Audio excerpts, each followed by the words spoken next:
Coming up on the September 23rd edition of Sports Extra, at least we can say the football team wasn't stung as badly as it was last year. We'll look at the fumbles that became touchdowns and the touchdowns that became penalties, and why UNC fans shouldn't feel discouraged just yet. And these Tar Heels are breaking records. The volleyball team keeps its winning streak alive and shows the Big Ten who's really boss. And these Carolina siblings are taking a hands-on approach to family time while competing for UNC. All that and more, Sports Extra starts right now.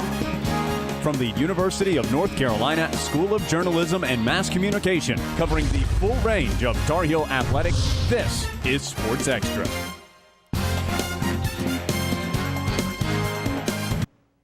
It seems like every UNC team was on the road this weekend, but we still have your weekly dose of all things Carolina athletics. Welcome to Sports Extra, UNC's only sports highlights, analysis, and issues show. I'm Delia D'Ambra. And I'm Madison Way. Some teams won, some teams tied, and one team came oh so close. Stung, swarmed. There are a couple ways to describe what Georgia Tech did to UNC in the second half, but it wasn't all bad in the Tar Heels' 28-20 loss down in Atlanta. UNC gets off to a fast start as running back Romar Morris right here races to the corner of the end zone to put the Heels up 6-0. The Heels score again on their next possession. After a questionable Georgia Tech touchdown, Bryn Renner connects with receiver Sean Tapley right here for a TD to extend the Tar Heel lead 20-7. But Georgia Tech did persevere and use the waning seconds of the second quarter and the entire second half to chip away at the Tar Heels' lead. The UNC offense went scoreless in the second half, and the defense couldn't keep the Yellow Jackets offense off the field, as Badley and company added 2 more scores en route to a 28-20 win.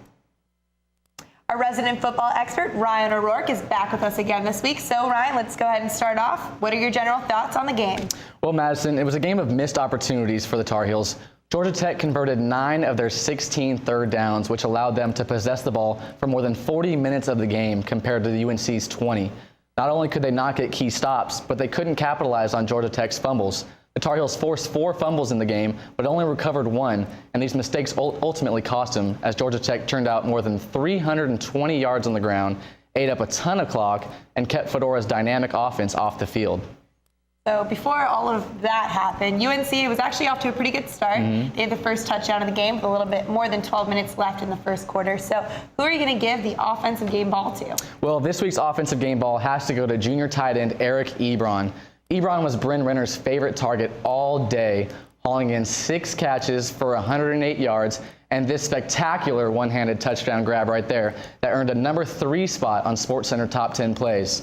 Ebron's size, sure hands, and ability to spread out the defense gave the Yellow Jackets problems all game and has caught the attention of many NFL scouts.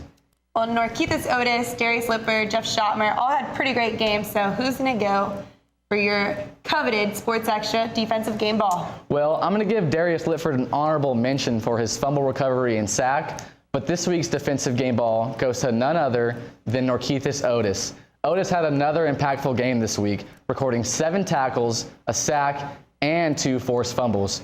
He has really embraced the bandit role for Coach Fedora's defense and has shown great versatility with his ability to not only drop into pass coverage, but also put great pressure on the quarterback.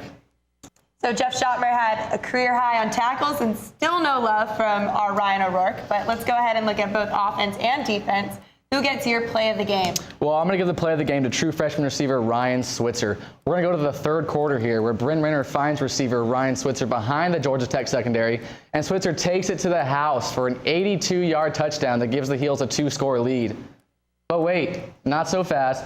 The play is called back for a holding penalty, and the Heels end up punting and ultimately not scoring another point in the game. It's turned out to be a huge swing of momentum in this game for the Yellow Jackets. Wide receiver TJ Thorpe missed Saturday's game because of an injury. The team hasn't released information about the nature of his injury, but Thorpe took to Twitter saying, "Not making the trip to ATL with my bros today, but I know they will hold it down until next week." Junior tight end Jack Tabb didn't play either. He's been suspended for a violation of team rules. He'll also miss the ECU game. Well, we know that you're not going to miss the ECU game. We'll probably have you back here next week to talk about that. So thank you, Ryan. The Tar Heels loss to Georgia Tech shouldn't be surprising considering their record in Atlanta. That brings us to this week's hidden stat. The Tar Heel football team has now lost 8 consecutive games in Atlanta by an average margin of just less than 9 points. 7 of the 8 losses have come from ACC conference foe Georgia Tech, with the other being a loss to LSU in the 2010 Chick-fil-A kickoff game. UNC's most recent victory in Atlanta came in 2001 when the Tar Heels beat Auburn 16-10 in the Peach Bowl. The Heels' losing streak to Georgia Tech in Atlanta dates back to 1997. He's not the most noticeable guy on the field and certainly not the one who racks up the most points. But you know, Delia, being a kicker on the UNC football team is not as easy as it sounds. Nicole Comparado tells us why you should know about Carolina football place kicker Thomas Moore. Getting a spot on the UNC football team is competitive, even for the player whose main job is to make the extra point after a touchdown. So after 3 years of being UNC's backup kicker as a walk-on without a scholarship, redshirt junior Thomas Moore didn't automatically get the starting role when the spot opened up.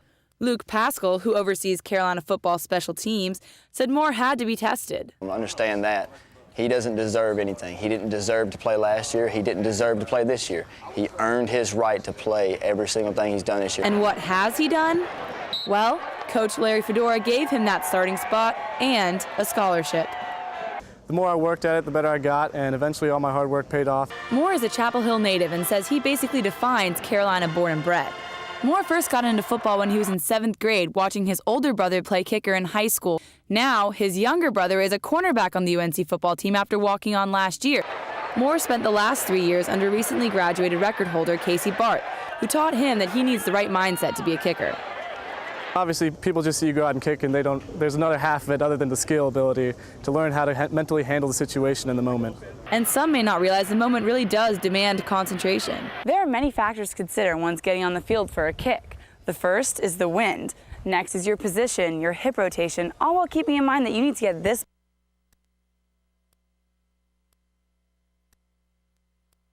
team's 20 points this weekend. And that was Nicole Comparado reporting. The women's soccer team has slipped a bit to the number 5 ranking. The Heels are now 8-2 this season. The team lost to FSU 1-0 on Wednesday. This is the Seminoles' 3rd straight 1-0 victory against the Heels. FSU has more wins against Carolina than any other school in history. The Heels rebounded on Sunday, beating Miami 3-0. Crystal Dunn had her first career hat trick. The last time a women's soccer player had one of those, it came from Courtney Jones in 2010. Final goal of the match was a penalty kick delivered by Summer Green. The team outshot Miami 22-2. Senior forward Kalia Ohai is back from the team's trip to Florida and joins us now. Kalia, congrats on the win, but the team was coming off 2 shutout losses. What changed in Sunday's game against Miami? I think being in Florida for that week, we kind of took a step back after our 2 losses against Notre Dame and FSU and basically just refocus. We realized that our backs were up against the wall, and after losing 2 games in a row, which doesn't happen here very often, we realized it can't be a third. And so we took a step back and just said, it's up to us to fix this, and this isn't how we planned our season to be, but however we decide to move forward is going to determine what type of team we're going to be in the end of the season. How did senior leadership play a role in that win? I think it played a big role. Right before the Miami game, Anson pulled for us 4 captains, there's 4 of us, aside and basically just said, it's time for you guys to step up right now. This is going to be a difficult game. We've come off these 2 losses, and we could have responded either way. We could have just kind of laid down and died and lost again for the 3rd time in a row, or we could step up, show our leadership, and I think that's what we did in the end. Coach Anson Dorrance has compared you and Crystal Dunn to Mia Hamm and Christine Lilly duo. How do you react to that kind of comparison? I mean, it's incredible. I mean, just playing for a team like this that has had so many incredible players come before us, and being compared to 2 of the greatest women's soccer players to ever play is such an honor and so incredible. It's really surreal. And to be able to play for Anson Dorrance, who's one of the best coaches in the world ever, it's amazing, and it's not something a lot of people get to experience, so I think we're extremely grateful for that every single day. Well, thank you for joining us, Kalia, and good luck to you and the team this week at Pittsburgh. Mia Hamm and Christine Lilly were, of course, part of UNC's 1990 team, and that brings us to our This Week in History moment. On September 22, 1990, the dominating women's soccer team lost to the University of Connecticut 3-2 in a nail-biting overtime battle. The loss ended the program's unbelievable NCAA record 103-game unbeaten streak. Women's soccer has 21 of Carolina's 40 national championships in the NCAA. Imagine moving across the world to study and play a sport at UNC. That's what this Tar Heel did, and she's getting down to business. That story and more when Sports Extra returns.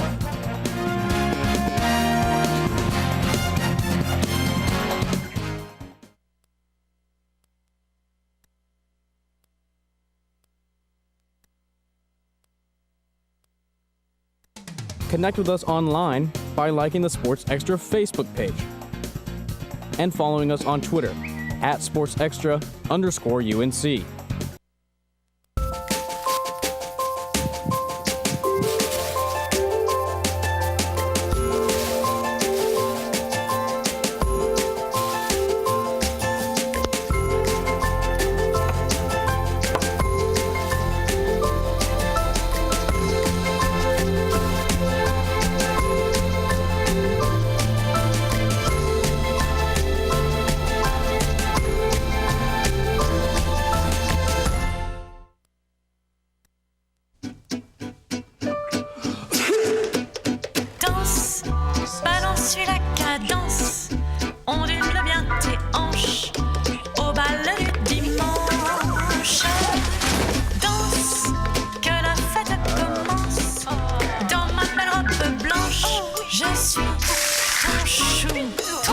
Give up on sex, don't give up on birth control either. There are more methods than you think. Find yours at bedsider.org.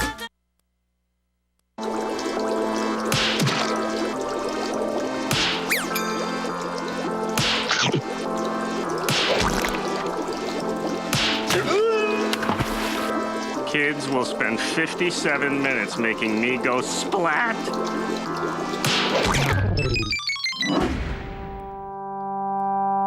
Brushing for 2 minutes now can save your child from severe tooth pain later. 2 minutes, twice a day. They have the time. A boy born in Joplin, Missouri was fascinated by anything with wheels and a motor. The odds of him winning both the Daytona 500 and the Brickyard 400 in the same year, 1 in 195 million. The odds of a child being diagnosed with autism, 1 in 88. I'm Jamie McMurray, and my niece has autism. Learn more at autismspeaks.org/signs.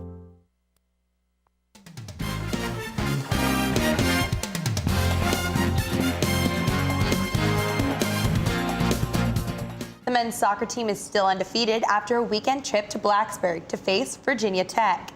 UNC took 6 shots in the first half, like this one right here, and it just slips right past the goal.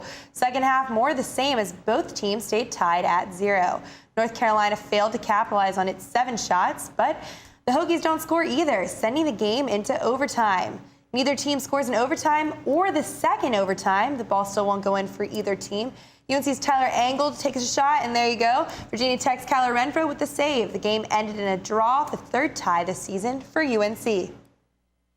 And the women's field hockey team is off to a strong start after a pair of wins during the weekend. The team pulled out a 2-1 victory against number 4 Virginia on Friday, then cruised to a 6-0 shutout of Virginia Commonwealth on Sunday. The 2 wins this weekend bring the number 1 Tar Heels to a perfect 8-0 this season. They've outscored their opponents 41-6 so far. Next up is a matchup with 6-2 Duke Friday here in Chapel Hill.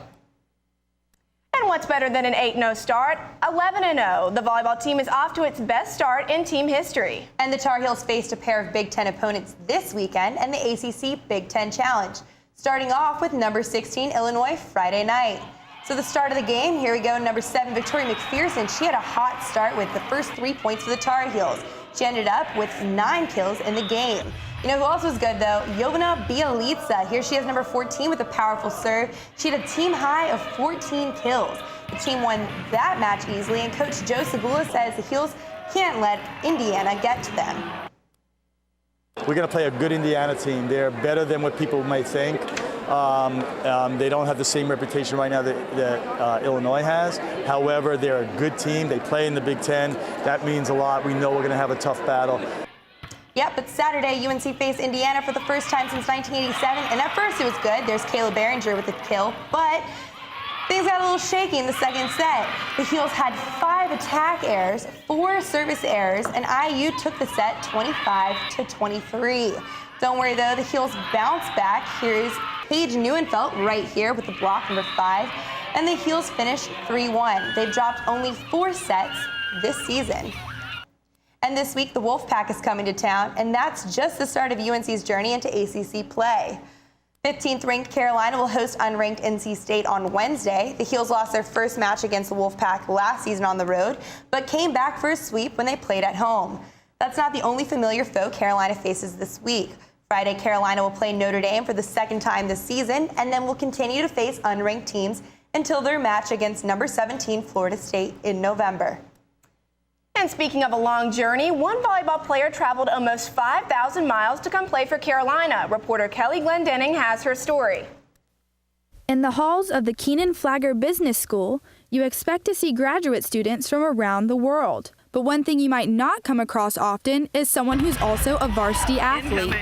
International student and volleyball player Jovana Bjelica splits her time between crunching numbers in the business school and killing sets on the volleyball court. I have classes all day and then I'm running to practice, but it's doable. I guess it's doable. You can do everything when you manage your time well. Jovana's story began in Belgrade, Serbia, where she played on the junior Serbian national team from 2006 to 2008. She then took her talents to Florida International University, where she reached 972 kills in just 3 years, while managing to be on the Sun Belt Conference academic honor roll. With 1 year of eligibility left, Jovana moved to Chapel Hill, and head coach Joe Segula says she is already leaving her mark on the team. Herself of being a newcomer for the team, and everybody really has welcomed her, and she's fit in really, really well. You have to have both those things to happen. You know, if you're not well, a big part of the team and being good, it may not work out. But we've got, I think, the best of both. Jovana isn't the only outstanding athlete in her family. She's proud to follow in her parents' footsteps, and her mom's athletic success motivates her to achieve her own goals. She was a runner for Yugoslavian national team, so I'm competing with her to be better, to have better results than she had. So it does motivate me. I want to satisfy them, myself, and the whole family. After obtaining her master's in accounting, Jovana sees herself either working for a major company or possibly continuing her volleyball career. As for right now, she's just happy to be wearing Carolina blue. In Chapel Hill, I'm Kelly Glendenning reporting. So far, Jovana leads the team with 110 kills in just 11 matches. For the math challenge among us, that's 10 per contest.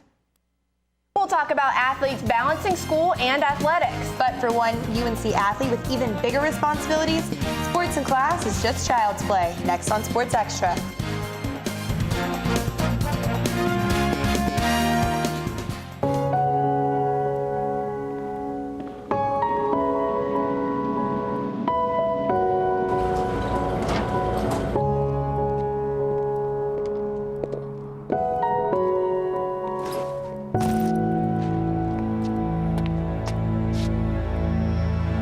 Welcome home, man.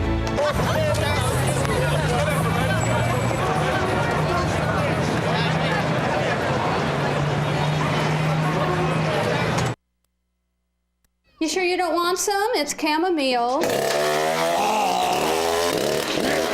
Listen, you are extremely terrifying. Just the scariest undead subhuman thing on TV, and I really mean that.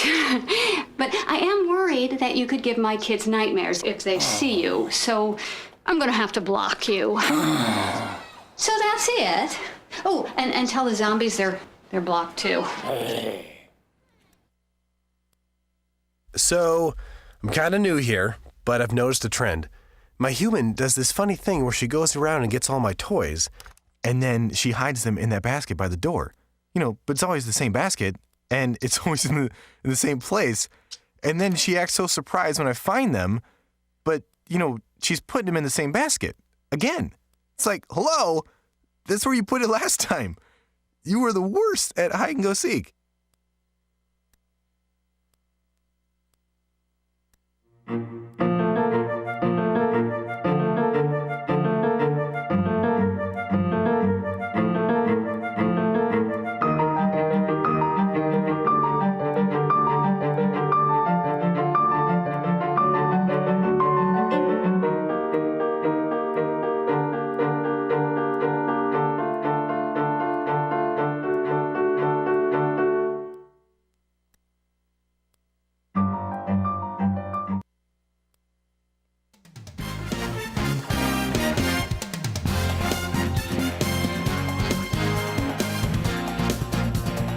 Many Tar Heel teams were on the road this weekend, and reporter Georgia Walker joins us now from Fetzer Field to give us an update about some of those teams. Welcome, Georgia. So how did UNC's teams do on their weekend travels?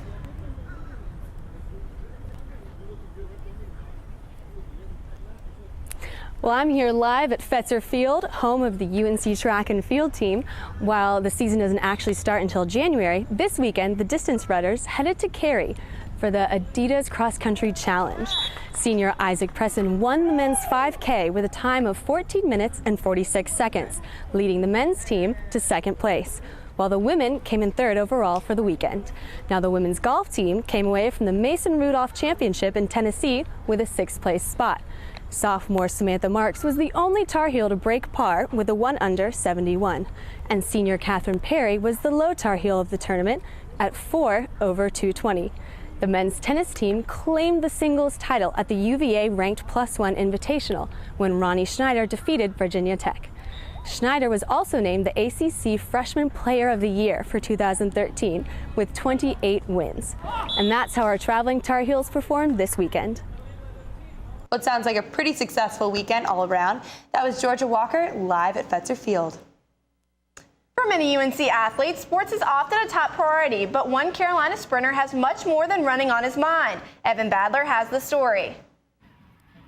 Sophomore Brian Berry turned down a basketball scholarship from Bucknell University to run at Hampton University in Virginia. In his first year, he qualified for the NCAA Regional Championships in the 100-meter sprint, despite not running the event at all in high school. So the intimidation factor was pretty big. But then, Berry's life changed significantly. After learning he was going to have a child, the Durham native tried to move closer to home, but Hampton wouldn't release him, forcing him to attend a community college in Kansas before landing in Chapel Hill. I was upset because I didn't feel like I didn't feel like I was being treated as a person. They didn't look into my life and what I had going on with me. They just saw the numbers that I could put up and what I could do for the school. It wasn't about how I felt as a person, as an athlete. Sprints coach Steve Rubin was thrilled to welcome Berry into the Tar Heel program and is excited about his potential. The level that he achieved with almost no technical or training background for those events was really phenomenal. If you asked me what could he do, I'm not sure there's too many things he couldn't do. But Berry's real potential? Being a good father. He plans to take advantage of his opportunities at Carolina and is careful to concentrate on his goals. My focus, I know why I have to be successful. I know what I need to do because I have somebody that I'm supporting. So that also helps me push through. Whenever I get down, I just look at a picture of her and just know that I need to pick it up because I have somebody else that I'm supporting and they're dependent on me. Berry says he has received all sorts of criticism for the direction his life has taken, but does he regret any of his decisions? No, not from not looking back, because everything that I've done has brought me here, so I wouldn't want to do anything to change that. Looking forward, Berry hopes to make changes for the better as he, and those in his life, grow up. Reporting from Chapel Hill, I'm Evan Badler. Brian's daughter Peyton is 19 months old. Berry and his teammates are training for the Heels' first meet in January. There are some powerhouse siblings in sports, so the Manning brothers in the NFL, the Williams sisters in tennis, and UNC Club Handball has a super sibling pair of its own. Luis Fernandez reports. Handball doesn't have a huge presence in America, but in some European countries, it's one of the most popular sports. Handball is like water polo, minus the water. Handball is similar to many other sports. You can dribble the ball, pass it, but most importantly, shoot it in the net. While UNC Club Handball might not be the most popular sport on campus, it has some standout players. One on the women's side is a UNC alumnus, Diva Desai. Someone suggested, hey, handball is always looking for people. Never had heard of the sport, just ended up, emailing the coach. Showed up to practice one day and I've been hooked since. She's pretty good at what she does. Diva has played for the U.S. national team and competed on that level several times, including events in Poland, Germany, and Havana, Cuba. Her experience brought another recruit to the men's portion of the UNC club. Her younger brother, Veer Desai. My sister had played when she was here for 4 years, and so I decided to give it a try.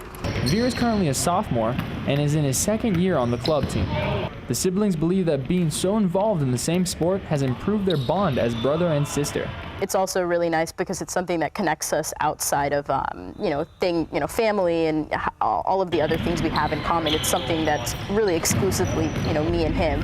So yeah, like she said, we have the opportunity to talk about handball always now, even if we have nothing else to talk about. Veer and Diva showed that sports can help bring people together in ways that aren't possible anywhere else. He knows that his sister is better, but Veer's trying his best to catch up to her. I'm working on getting better. Hopefully I'll get better than her some point. Bring it. Reporting in Chapel Hill, I'm Luis Fernandez. Diva works out with the UNC club team, but her ultimate goal is to lead the national team to Rio in 2016. These Carolina athletes are monkeying around. Well, kinda. We'll introduce you to a sport you've probably never even heard of, next on Sports Extra.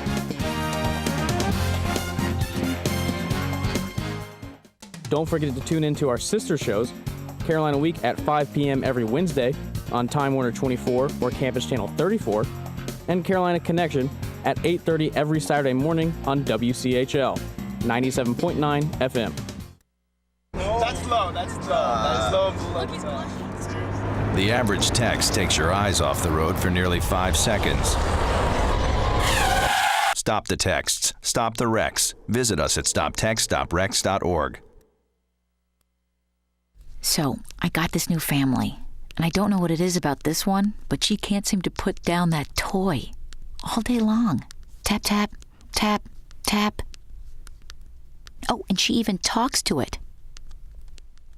She talks to that more than she talks to him. What's up, bro? Nice shirt. Who's she talking to? Her mom? She talks to her mom a lot.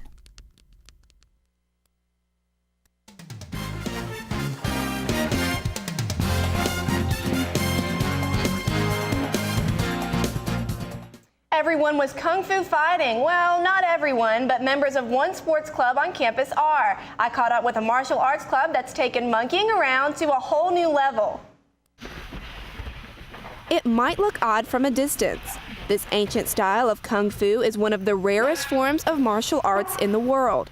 Instructor Hinar Polzer started the UNC Monkey Kung Fu Club from the humblest of beginnings. I had a few people who started working out with me, and then during that time I looked around and there was interest to make it a group exercise class. 7 years later, that interest still thrives. The club is one of 5 martial art club sports offered at the university. Its 15 members meet twice a week to work on memory routines, learn proper stretches, and condition with various floor exercises, something Polzer knows can make or break a student. Because it's such an interesting thing and such a unique martial art.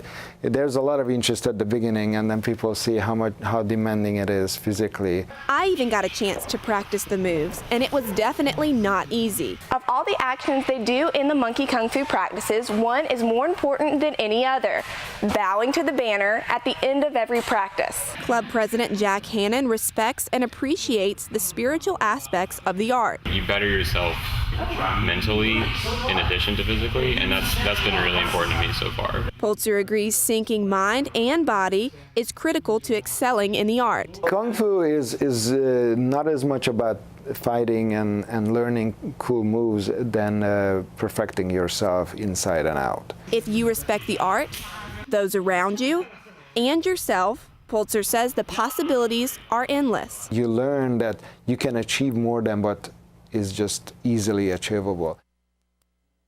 The club performed in the Great Hall over the weekend in Madison. Even though I didn't make the cut, I'm still proud I knew some of those moves. I mean, you had badminton last weekend, you have monkey kung fu this weekend. I'm hoping for diving next week, who knows? But you never know. That does it for this edition of Sports Extra. Thanks for watching. Have a great night.